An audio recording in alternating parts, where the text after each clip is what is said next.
কোষের মধ্যে কি কি থাকে? কোষের মধ্যে থাকে নিউক্লিয়াস থাকে, আর কি থাকে? নিউক্লিয়াস থাকে আর সাইটোপ্লাজম থাকে, দুটো মেন অংশ থাকে। ঠিক আছে, এবারে কোষ বিভাজন কি হয় না, নিউক্লিয়াসটা প্রথমে বিভাজিত হয়, তারপরে সাইটোপ্লাজম বিভাজিত হয়, তারপরে নতুন আপাতত কোষ তৈরি হয়। ঠিক আছে, চল এবারে এক ধরনের কোষ বিভাজন আছে যেটাকে স্পেশাল নাম দেওয়া হয়েছে, তার নাম হচ্ছে মুক্ত কোষ বিভাজন। মুক্ত কোষ বিভাজন কাকে বলে? কোষ বিভাজনের দুটো পদ্ধতিতে সমাপ্ত হয়, একটা ক্যারিওকাইনেসিস আর একটা সাইটোকাইনেসিস। ঠিক আছে, ক্যারিওকাইনেসিস মানে কি? ক্যারিওকাইনেসিস অর্থ হলো নিউক্লিয়াস বিভাজন। ঠিক, সাইটোকাইনেসিস মানে হলো সাইটোপ্লাজম বিভাজন। তো প্রথমে কি ঘটে না, ক্যারিওকাইনেসিস বিভাজন ঘটে, তারপরে সাইটোকাইনেসিস বিভাজন ঘটে, মানে দশাগুলো ঘটে।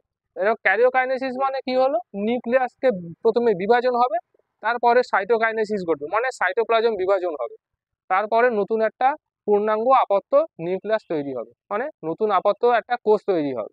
এবার মুক্ত কোষ বিভাজন কোনগুলো? ক্যারিওকাইনেসিস, সাইটোকাইনেসিস যে বিভাজন, এটা নর্মাল একটা কোষ বিভাজন। কিন্তু স্পেশাল মুক্ত কোষ বিভাজন কোনগুলো? শুধুমাত্র ক্যারিওকাইনেসিস দশাটা হবে, কিন্তু সাইটোকাইনেসিস দশাটা হবে না। ক্যারিওকাইনেসিস মানে নিউক্লিয়াস বিভাজন ঘটবে, কিন্তু সাইটোপ্লাজম বিভাজন ঘটবে না। এই রকম কোষ বিভাজনকে বলা হবে মুক্ত কোষ বিভাজন। এই মুক্ত কোষ বিভাজন কাদের ঘটে? ভাউকেরিয়া স্পেশাল একটা শৈবাল আছে যার দেহে মুক্ত কোষ বিভাজন ঘটে।